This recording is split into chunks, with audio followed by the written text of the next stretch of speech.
Se a paz do nosso Senhor e Salvador Jesus, amém?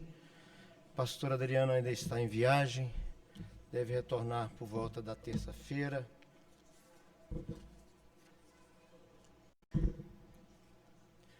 Se eu mexer muito aqui, os meninos da mesa ali me puxam com gancho daqui. Meus irmãos, aqueles que estão nos visitando, nós estamos expondo a carta do apóstolo Paulo aos Romanos, essa carta tão rica, tão desafiadora da palavra do Senhor, àqueles que dizem que por mais que nós leiamos, por mais que nós estudemos, sempre vai faltar ainda alguma coisa. Hoje nós chegamos ao capítulo 8 dessa carta e nós vamos meditar até o versículo 17,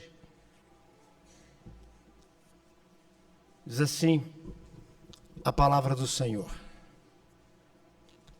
sem óculos de preferência, né? Agora, pois, já nenhuma condenação há para os que estão em Cristo Jesus, porque a lei do Espírito da vida em Cristo Jesus te livrou da lei do pecado e da morte, porquanto o que fora impossível à lei, no que estava enferma pela carne, isso fez Deus enviando seu próprio Filho em semelhança de carne pecaminosa e no tocante ao pecado, e com efeito condenou Deus na carne o pecado, a fim de que o preceito da lei se cumprisse em nós, que não andamos segundo a carne, mas segundo o Espírito. Porque os que se inclinam para a carne cogitam das coisas da carne, mas os que se inclinam para o Espírito, das coisas do Espírito. Porque o pendor da carne dá para a morte, mas o pendor do Espírito para a vida e paz. Por isso, o pendor da carne é inimizade contra Deus, pois não está sujeito à lei de Deus, nem mesmo pode estar. Portanto, os que estão na carne não podem agradar a Deus. Vós, porém, não estáis na carne, mas no Espírito, se de fato o Espírito de Deus habita em vós. E se alguém não tem o Espírito de Cristo, esse tal não é dele. Se, porém, Cristo está em vós, se porém Cristo está em vós, o corpo, na verdade, está morto por causa do pecado, mas o Espírito é vida por causa da justiça. Se habita em vós o Espírito daquele que ressuscitou a Jesus dentre os mortos, esse mesmo que ressuscitou a Cristo Jesus dentre os mortos, vivificará também o vosso corpo mortal, por meio do seu Espírito que habita em vós. Assim, pois, irmãos, somos devedores, não à carne como se constrangidos a viver segundo a carne. Porque se viverdes segundo a carne, caminhais para a morte, mas se pelo Espírito mortificardes os feitos do corpo, certamente vivereis. Pois todos os que são guiados pelo Espírito de Deus são filhos de Deus. Porque não recebestes espírito de escravidão para viverdes outra vez atemorizados, mas recebeste o Espírito de adoção, baseado no qual clamamos, Abba, Pai. E o próprio Espírito testifica com o nosso Espírito que somos filhos de Deus. Ora, se somos filhos, somos também herdeiros, herdeiros de Deus, co-herdeiros com Cristo. Se com Ele sofremos, também com Ele seremos glorificados. Vamos orar. Santo e eterno Deus, graças nós te damos por Tua palavra. É ela que nos conduz, é ela que nos traz esperança. Ó Deus bendito, que nesta noite o Teu Santo Espírito, no seu poder, possa aplicar esta palavra aos nossos corações, gerando, ó Deus bendito, esperança na glorificação por meio de Cristo Jesus. Em nome dele que nós oramos. Amém. Deixa eu dizer algo aos irmãos. Quando nós olhamos para essa carta do apóstolo Paulo aos Romanos, é interessante, a gente sempre dá uma retornada para a gente pensar por que Paulo escreveu essa carta aos Romanos. Paulo não fundou, não plantou a igreja em Roma. Paulo até então não tinha ido a Roma. Provavelmente esses irmãos eram aqueles que estiveram lá em Jerusalém, como nós vemos no livro de Atos, tinha vários irmãos de várias nacionalidades, e muito provavelmente havia lá irmãos de Roma, que voltando para Roma, plantaram essa igreja, também porque não aqueles que durante a dispersão para lá foram. Então Paulo escreve essa carta, e nós percebemos aqui alguns aspectos que ela é, de certa maneira, uma carta reativa, porque o apóstolo Paulo traz aqui algumas informações que transparecem que ele está orientando a igreja acerca de determinados comportamentos ou pensamentos que estavam na mente do povo de Deus naquela igreja, e ele precisava tirar, ou pelo menos orientar, exortar os irmãos acerca de uma maneira diferente de pensar. Então, ele inicia o capítulo com essa perspectiva, né? Ele apresenta o Espírito Santo, e o capítulo 8 vai nos falar bastante acerca do Espírito Santo. Nós vamos perceber que durante todo esse capítulo e os versículos que virão, nós cantamos aqui que nada vai nos separar do amor de Deus. No versículo 39 ele nos traz essa perspectiva, né, de que aqueles que estão em Cristo não podem ser separados de Cristo, mas ele, logo de início, ele nos dá essa informação, ele nos traz essa boa nova, né? Agora, pois, nenhuma condenação há para aqueles que estão em Cristo Jesus.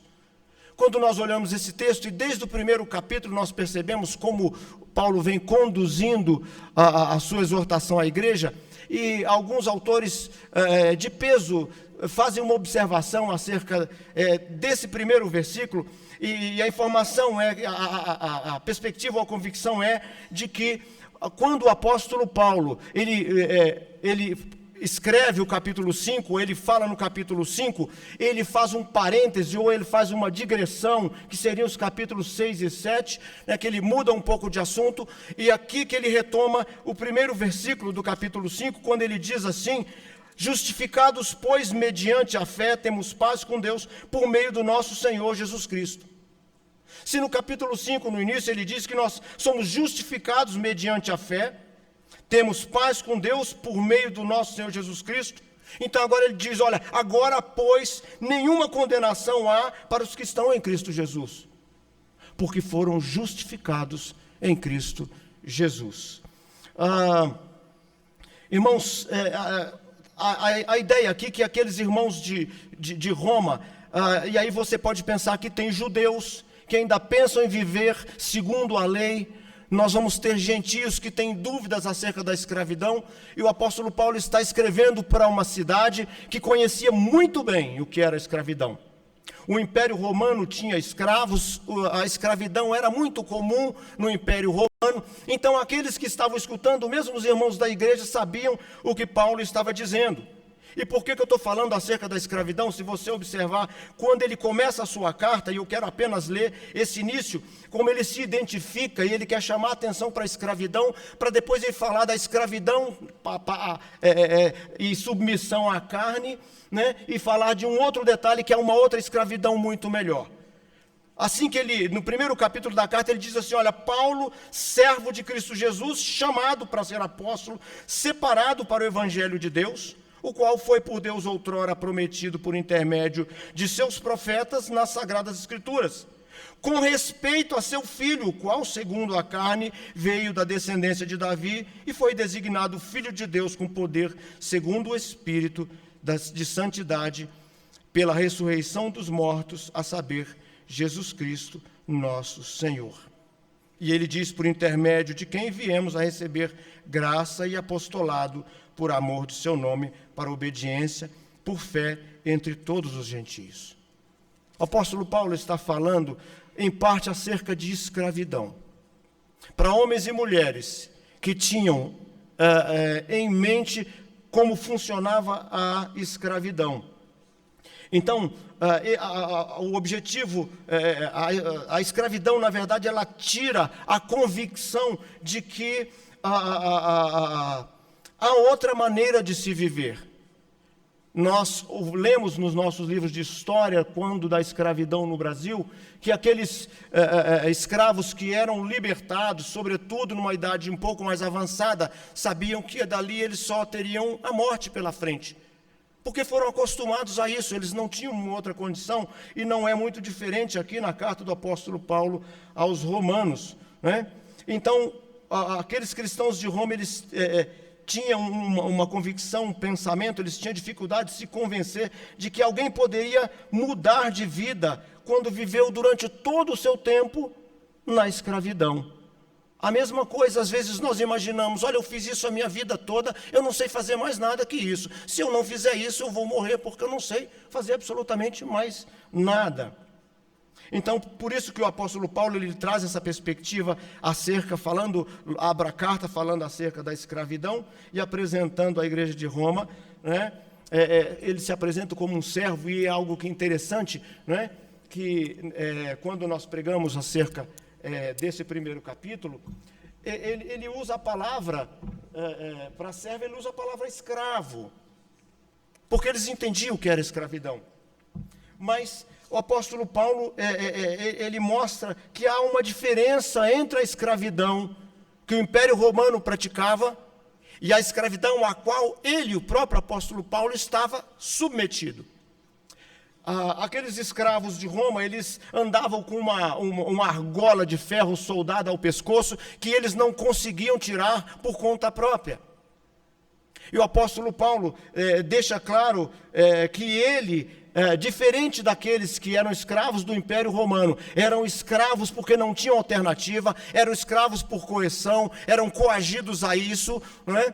Estavam totalmente submissos à vontade do seu Senhor, e ele vai deixar claro que ele também é escravo. Só que ele é um escravo voluntário, por escolha própria.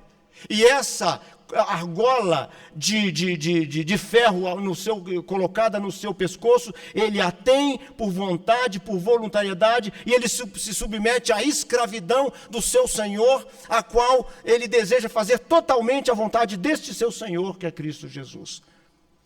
Então ele está exortando a igreja para que eles compreendam a perspectiva da escravidão, e sobretudo quando ele se diz escravo de Cristo, ou doulos, como é o termo usado no grego, né? E aí o apóstolo Paulo já traça essa diferença, que é possível que vivamos em escravidão. Nós precisamos escolher qual a escravidão que nós vamos viver. Às vezes eu fico pensando que a arte imita a vida, ou é a vida que imita a arte? O que vocês acham? É um trocadilho, né?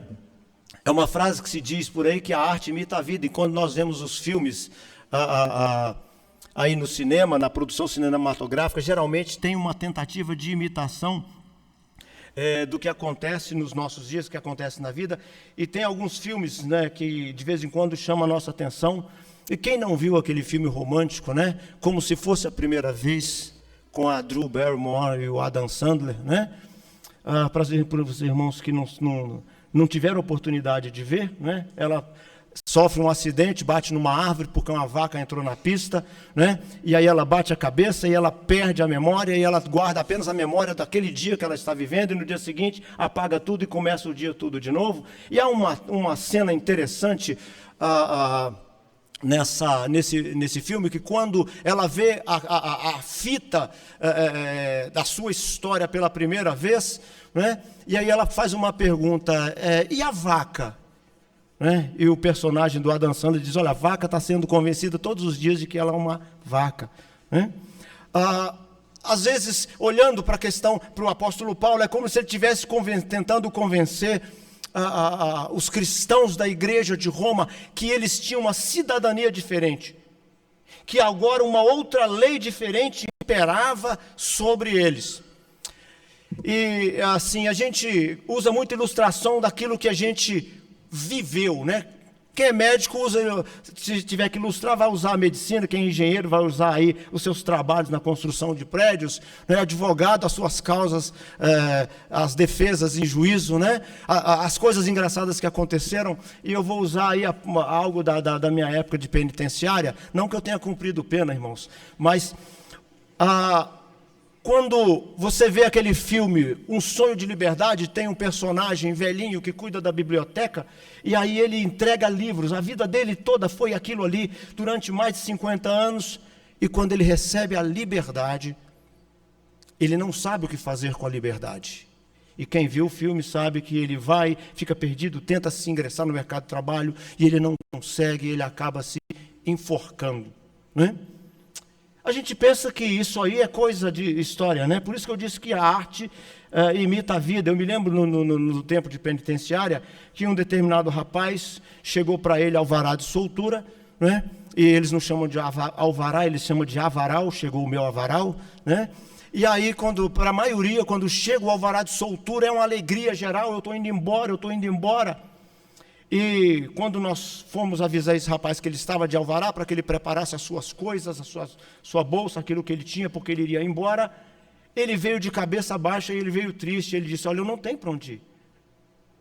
Aqui pelo menos eu tenho café da manhã, eu almoço, eu tenho jantar, eu tenho onde dormir. Eu não tenho para onde ir e eu vou voltar. E eu achei engraçado aquele negócio, não é possível, como assim vou voltar? Para nossa surpresa, 1 mês e meio depois, ele voltou tentando furtar nas lojas Arapuã.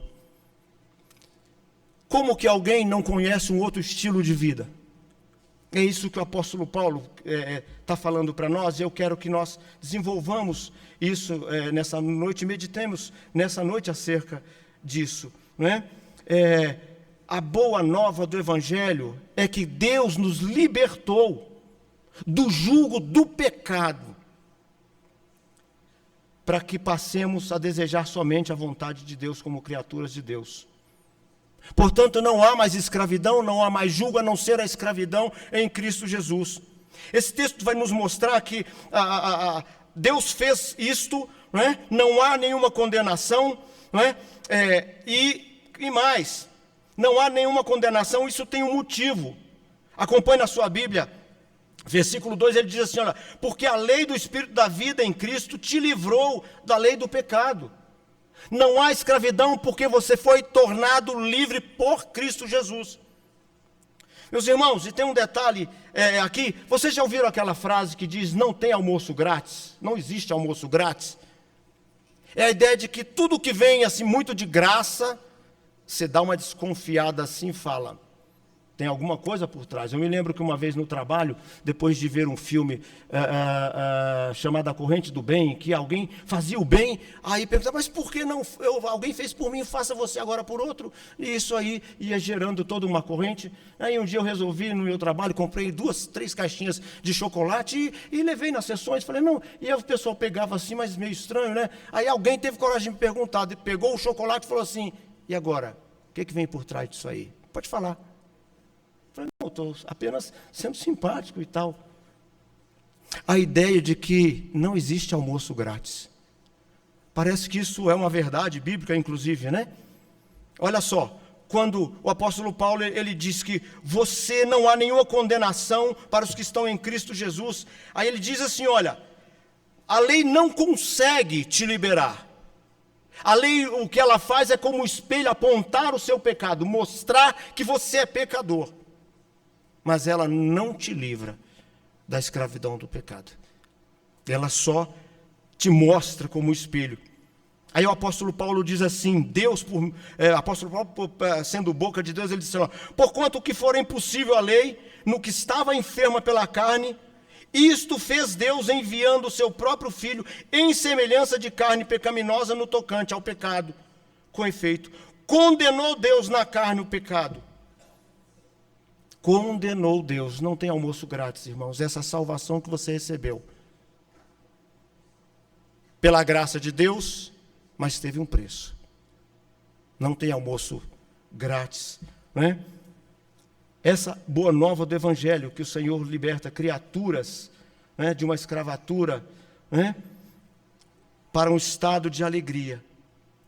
O texto quando diz, olha, ele enviou o seu próprio filho, apenas em semelhança de carne pecaminosa.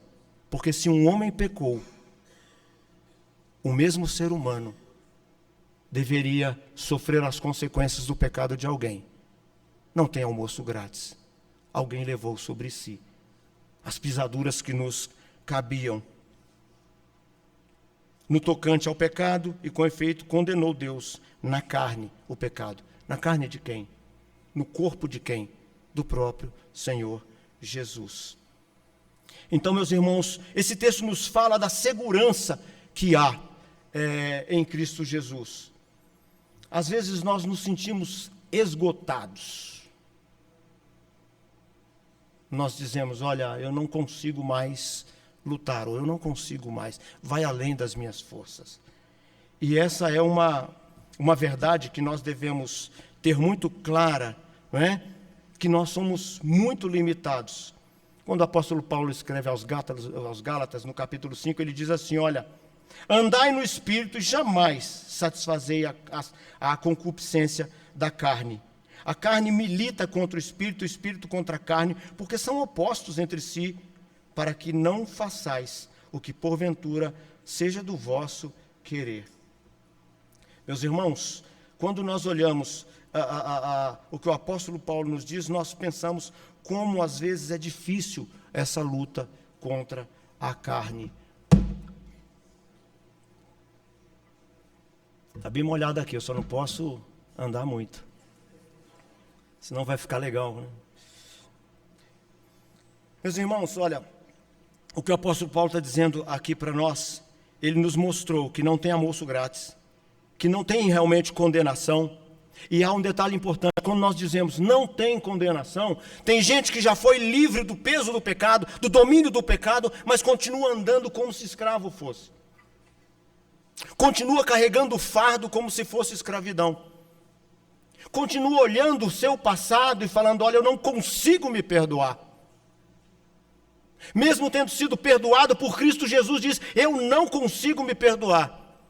A ideia de que talvez o meu perdão ou o seu perdão seja muito mais aquilatado do que o perdão do próprio Senhor Jesus, para que você consiga ter paz e descansar o coração. O apóstolo Paulo diz que nenhuma condenação há aos que estão em Cristo Jesus. Quando nós estamos em Cristo, o Espírito de Deus habita em nós. Seu Espírito infunde em nós um novo princípio, uma nova modalidade de viver, um novo padrão de viver. Ele faz isso pela graça. É um novo princípio de vida, que é muito mais forte do que a lei do pecado. Que é muito mais forte do que a escravidão do pecado, porque ele tirou.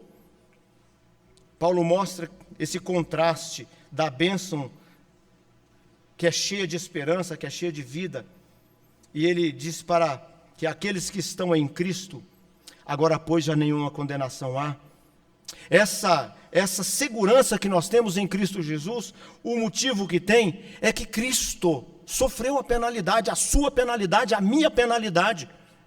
E nós não precisamos, não podemos, não devemos mais arrastar sobre os ombros aquilo que Cristo, que já foi mortificado sobre Cristo Jesus, na carne de Cristo Jesus. A palavra de Deus nos diz que nós somos limitados. As nossas forças não são as nossas, são as de Cristo, e nós lutamos com ela, a força do Espírito. Escrevendo a Timóteo no capítulo 2, verso 4, Paulo diz assim, nenhum soldado em serviço se envolve em negócios desta terra, desta vida, porque o seu objetivo é satisfazer a vontade daquele que a regimentou. Nós fazemos sempre na força daquele que nos arregimentou, na força daquele que nos atraiu para si, na força daquele que nos resgatou da escravidão, sobretudo da escravidão do pecado. Paulo mostra que aqueles que acham que estão lutando sozinhos, ou que conseguem lutar sozinhos, só com seus recursos, eles estão lutando uma luta já perdida. Se nós não lutarmos com os recursos que Deus nos deu, é uma luta inglória, uma luta perdida.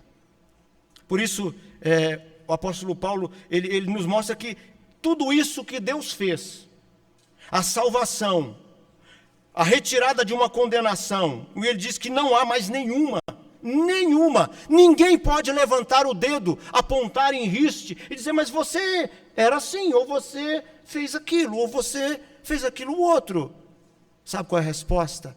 Nenhuma condenação há para os que estão em Cristo Jesus. E falar com a boca cheia. Isso foi feito em Cristo Jesus com uma finalidade. Acompanhe na sua Bíblia no verso 4.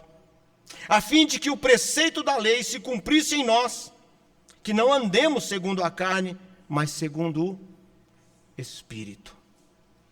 Segundo esse novo modelo de vida que nós recebemos em Cristo Jesus. Nós fomos resgatados de nós mesmos, da escravidão. Meus irmãos, Paulo mostra que nós dependemos, estamos sujeitos sempre a um Senhor. Eu digo que, irmãos, nós seres humanos gostamos de ser senhores de escravo. E eu quero argumentar. Eu digo que o ser humano gosta de ser senhor de escravo, porque todo aquele que tem alguém sob o seu domínio, quando perde, uns agem com fúria, outros com desprezo, outros com abandono, porque todos gostariam, lá no fundo, de ter alguém para dizer, é meu servo. Está na natureza humana caída, irmãos. Está na natureza humana caída. Mas o Senhor que liberta e que dá vida, é o mesmo que diz que, a fim de que o preceito da lei se cumprisse em nós, que não andássemos segundo a carne, mas segundo o Espírito. Aí no verso 5 ele diz assim, porque os que se inclinam para a carne cogitam as coisas da carne, mas os que se inclinam para o Espírito, as coisas do Espírito. O apóstolo Paulo começa a traçar uma diferença entre aqueles que ainda estão escravos da velha natureza, da antiga natureza, e aqueles que caminham segundo o Espírito. Ele deixa claro que o pendor da carne é para a morte, a inclinação da carne, a vontade da carne, a vontade da antiga natureza leva para a morte, mas o Espírito para a vida e para a paz. Ele nos dá essa diferenciação, e por isso que ele diz no verso 7, o pendor da carne é inimizade contra Deus, pois não se sujeita a Deus, pois não está sujeita à lei de Deus, nem mesmo pode estar. A natureza caída não se sujeita ao Senhor, a rebeldia não se sujeita ao Senhor. Apóstolo Paulo, no capítulo 7, ele mostra como a lei funciona, revela quem nós somos, mas no capítulo 8, ele mostra a obra do Espírito. Todo esse capítulo 8 vai falar acerca do Espírito. O mesmo capítulo que vai dizer que nem orar como convém nós sabemos. Tal a nossa dependência do Senhor e do Espírito de Deus para fazer todas as coisas. Paulo contrapõe o Espírito que habita em nós e nos liberta da lei e do pecado que ainda habita em nós, não como dominador, mas contra a qual nós ainda lutamos. Mas nós temos ferramentas, o Senhor nos dá ferramentas, o Senhor nos dá a lei do Espírito, para que nós possamos viver por ela somente. Meus irmãos, Paulo deixa claro que o pecado ainda habita em nós, e nós não temos dúvida disso, não é? Porque, vez ou outra, nós pecamos contra o Senhor, e aí nós nos dobramos diante do Senhor, clamando a sua misericórdia, pedindo o perdão do Senhor. A segurança no Senhor, que tem um motivo, ela tem uma finalidade, que é que vivamos agora segundo o Espírito, porque nós temos uma outra cidadania. Nós temos agora um outro Espírito que nos rege, não o Espírito da carne. A segurança em Cristo nos mostra essas diferenças entre aquele que vive no Espírito e aquele que vive ainda na carne. Nós não vivemos mais na carne, nós não vivemos mais segundo a natureza, isso não é mais o nosso hábito. Nós vivemos segundo o Espírito, e o pendor do Espírito é que nos conduz hoje. Quando nós pensamos nessa perspectiva da carne, devemos nos lembrar da natureza pecaminosa que ainda há em nós, porque nós ainda não temos a imagem plena de Cristo, porque ela está sendo formada em nós. É um caminho, irmãos. É todo uma trajetória de luta contra a carne, mas tendo as ferramentas que o Espírito de Deus nos dá. Por isso que Deus nos diz que, mesmo assim, mesmo nós ainda tendo a inclinação, e quando eu digo a inclinação, eu estou querendo dizer que nós não estamos mais escravos. Querendo dizer que o pecado ainda habita em nós, nós lutamos contra ele, mas não somos mais escravos. No verso 9, o apóstolo Paulo diz: olha, vós, porém, não estáis na carne, mas no Espírito, se de fato o Espírito de Deus habita em vós. Isso nos conduz a fazer uma reflexão, a olhar para nós mesmos, dia após dia, e sempre nos perguntarmos, né? Porque ele vai dizer que somente o Espírito coloca os homens em viva relação com Deus. Somente o Espírito de Deus nos faz próximos do Senhor, aplica o evangelho da salvação ao coração daquele que crê e nos faz buscar o Senhor. Meus irmãos, se Cristo habita em nós, então, embora o nosso corpo ainda sofra as consequências da queda, esteja sujeito, esteja inclinado segundo a natureza pecaminosa, o Espírito Santo de Deus, que habita em nós, sempre vai nos conduzir em luta contra os desejos da antiga natureza. Todos nós somos guiados pelo Espírito de Deus. Paulo nos mostra esse contraste. É interessante, quando ele diz, verso 10, se porém Cristo está em vós, na verdade está morto por causa do pecado, mas o Espírito é vida por causa da justiça.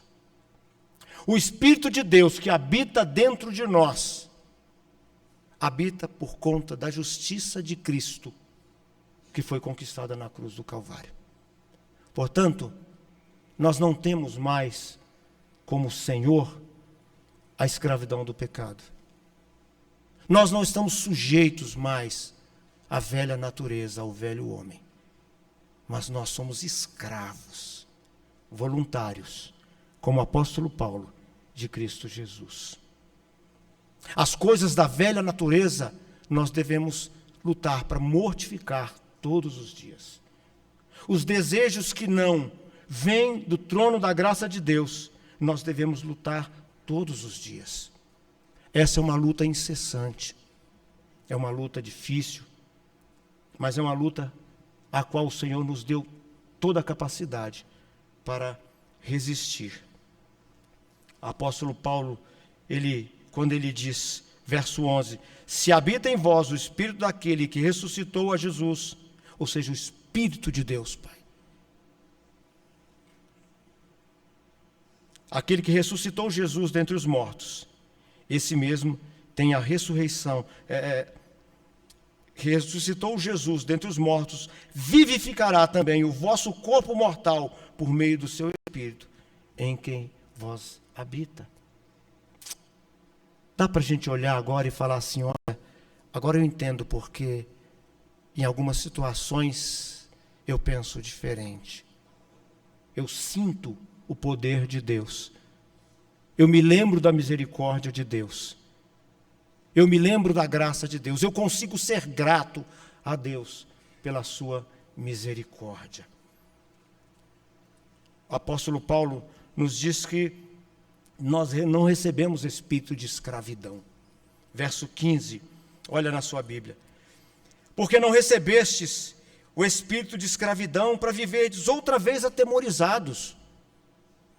Eu falei do início, irmãos.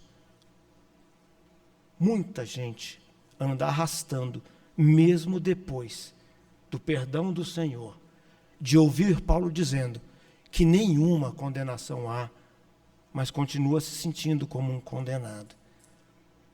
Continua com dificuldade de se readaptar à nova realidade, que é a realidade vivendo pelo Espírito, vivendo da graça do Senhor. Não podemos mais viver atemorizados, porque o princípio que nos rege agora é um outro. O apóstolo Paulo, escrevendo aos Coríntios, no capítulo 2, ele diz assim no verso 12, nós não temos recebido o Espírito do mundo, e sim o Espírito que vem de Deus. Isso é uma certeza, é uma garantia do próprio Deus. Deus fez isso conosco. E ele diz mesmo na segunda carta, Deus não nos tem dado espírito de covardia, mas de poder, amor e moderação. Covardia para ficar olhando para o passado e olhando para o tempo que era escravo. Paulo está dizendo para aqueles crentes de Roma, vocês eram escravos do pecado. E para aqueles que eram judeus, vocês achavam que a lei podia justificar vocês. Vocês achavam que bastava cumprir a lei e vocês estavam justificados diante de Deus. Só há uma maneira de ser justificado diante de Deus, tendo a lei do Espírito habitando em si. Por isso que o apóstolo Paulo, ele diz que nós temos agora, mas recebeste, verso 15, segunda parte, mas recebeste o Espírito de adoção, baseados no qual clamamos, Abba, Pai. Essa palavra bem pequenininha, uma palavra aramaica, né? Que tem um significado tão grande. No primeiro século, um filho adotivo, contrariando o termo da adoção, que muitas vezes na cultura secular acha que é um filho de menor valor. Lê do engano, somos todos adotados por Deus. Mas no primeiro século, um filho adotivo era um filho escolhido deliberadamente por pai adotivo para perpetuar o seu nome e herdar todos os seus bens. A sua condição não era nem um pouco inferior a de um filho segundo as leis comuns da natureza, mas desfrutava da afeição paterna e materna mais completamente e reproduzia toda a dignidade da personalidade do pai. Nós somos adotados, irmão. Semana que vem nós teremos uma aula em escola dominical sobre isso, né? Sobre adoção. Martim Lutero, escrevendo sobre esta palavra, ele diz assim: essa é uma palavra tão pequenina, no entanto, abrange todas as coisas. A boca não fala assim, mas o afeto do coração fala desse modo. Ainda que eu seja oprimido pela angústia e terror de lado a lado e pareça estar abandonado de ter sido totalmente expulso da tua presença, contudo, teu filho eu sou teu filho e tu és meu pai. Por amor de Cristo, sou amado por causa do amado. Amado por causa de Cristo Jesus. Meus irmãos, nós somos filhos de Deus e o Espírito testifica isso conosco. Verso 16, a palavra nos diz assim: o próprio Espírito de Deus testifica com o nosso Espírito que nós somos filhos de Deus. Eduardo vai lembrar aí, havia uma máxima no direito que dizia que testes uno, testes nulos. Uma única testemunha, testemunha nula. Por conta da fragilidade de uma única testemunha, o Antigo Testamento precisava de 2 testemunhas no mínimo. O Espírito de Deus testifica com o nosso espírito que nós somos filhos de Deus. E não podemos esquecer isso, meus irmãos. Escrevendo aos Gálatas, o apóstolo Paulo nos fala que nós somos filhos, somos também herdeiros. A palavra nos diz aqui no verso 17, mas Paulo diz assim no capítulo 4, verso 7, de sorte que não és escravo, do grego doulos, né? Porém filhos, e sendo filhos também herdeiro por Deus. Herdeiro de Deus e co-herdeiro de Cristo, nos diz a palavra no verso 17. Ora, se somos filhos, somos também herdeiros e herdeiros de Deus, co-herdeiros de Cristo, se com ele sofremos, também com ele seremos glorificados. Meus irmãos, os sofrimentos desse tempo presente não se igualam à glória do futuro que teremos na presença de Deus. Por isso o sofrimento, irmãos, também tem uma importância grande quando nós nos lembramos do nosso Salvador. O Senhor nos dá a mente de Cristo, embora nesse tempo não tenhamos forjado em nós ainda totalmente a mente de Cristo. Mas nós já temos a mente de Cristo. E dia após dia, Ele tem forjado essa mente para que nós sejamos cada vez mais parecidos com Ele. É o Senhor Jesus que nos faz isso. Isso deixa muito claro que o dom do Espírito, ele é recebido quando da conversão. E deixa uma marca indelével, deixa uma marca significativa naquele que recebe. Nós não andamos mais segundo o espírito de escravidão. Nós não andamos mais pelo pendor da carne. Nós não andamos mais pelos nossos únicos desejos. Devemos andar pelo desejo daquele que nos regimentou, o Deus Todo-Poderoso. Eu queria concluir, irmãos, para que nós nos lembrássemos. Deus nos livrou da escravidão do pecado. Ele nos capacita para cumprirmos as justas exigências dele na lei. É verdade que nós não conseguimos cumprir de maneira cabal, porque só o Senhor Jesus foi plenamente cumpridor da lei. As nossas mentes estão voltadas para os desejos do Senhor. Ele vive em nós. É Ele que nos vivifica. Ele habita em nós. Somos obrigados a viver de acordo com a vontade dEle. O seu poder nos dá força para morrer para nós mesmos. Foi isso que Jesus nos disse. Aquele que quiser me seguir, tome sua cruz, negue-se a si mesmo, tome sua cruz e me siga.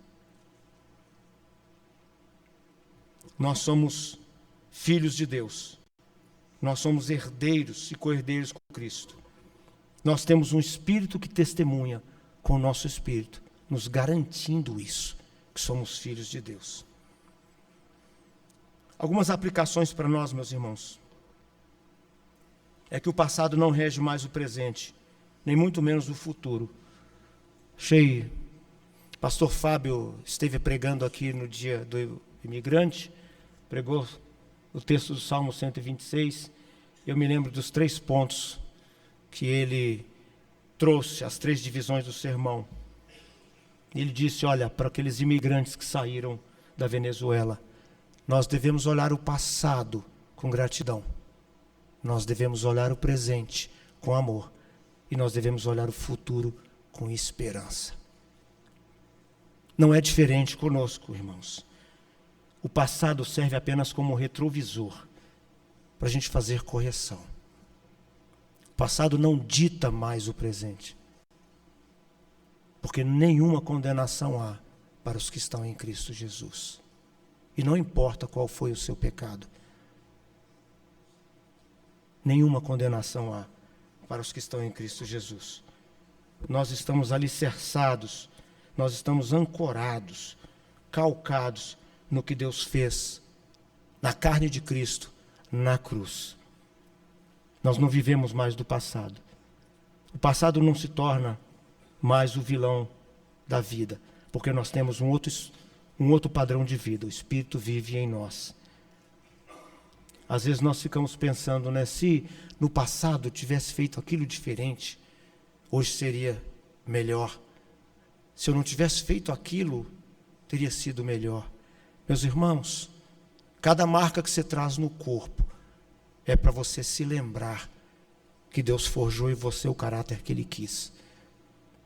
Então, as marcas que nós trazemos no corpo, as cicatrizes que nós trazemos do passado, são, na verdade, para nos lembrar que cicatrizes maiores ficaram no Salvador. A boa notícia é que Deus transforma a vida e traz no presente mesmo com cicatrizes do passado, Ele traz esperança. E nós vivemos nessa esperança. A Bíblia não nega o impacto das experiências do passado que foram ruins. Ela não supervaloriza, não diz que não tem menor importância, mas diz que nenhuma condenação há para os que estão em Cristo Jesus. Por isso, você pode sorrir. Você pode bendizer ao Senhor. Nenhuma condenação há para os que estão em Cristo Jesus. As experiências duras do passado não determinam a maneira como nós agimos no presente, sequer a identidade que nós temos em Cristo Jesus. Aquele personagem do filme lá, Um Sonho de Liberdade, a identidade dele estava dentro da penitenciária entregando livros. Ele não conseguia ver mais nada além daquilo. A nossa identidade está em Cristo Jesus, na cruz de Cristo. E as marcas da cruz que ficaram em Cristo, elas mostram também que as nossas marcas do passado, dos nossos pecados passados, foram todos descarregados como ira de Deus no Senhor Jesus. Por isso você hoje tem o Espírito de Deus que habita em você. Glória a Deus. Amém? Vamos orar? Senhor Deus, nós te damos graças pela tua palavra. Porque, Deus Santo, nós reconhecemos que não é fácil viver nesta terra, neste mundo caído, caótico, mas nós reconhecemos, Senhor, que sem o teu Espírito nós já teríamos naufragado, morrido há tempo. Teria deteriorado a nossa mente, o nosso coração penderia para tudo o que é da carne, seríamos escravos dela. Mas o Senhor nos alcançou, nos trouxe para o reino do Filho do teu amor, e hoje nós temos o princípio do Espírito que vive em nós e agora dita, ó Deus bendito, para onde nós devemos ir. É verdade que às vezes o nosso coração ainda teima em nos enganar, mas nós temos a certeza objetiva e absoluta da tua palavra que diz que nenhuma condenação há. Portanto, nós somos livres em Cristo Jesus. Obrigado, Deus Santo, por estarmos como povo do Senhor, reunidos nesta igreja. Que nós saiamos daqui meditando na tua palavra e encontremos esperança em cada caminhar, ainda que tenhamos dias, ó Deus, de desafios pela frente, mas que nos lembremos, ó Deus Santo, que vivemos sob um novo Espírito, o Espírito de vida no Espírito. Em nome de Jesus que nós oramos. Amém.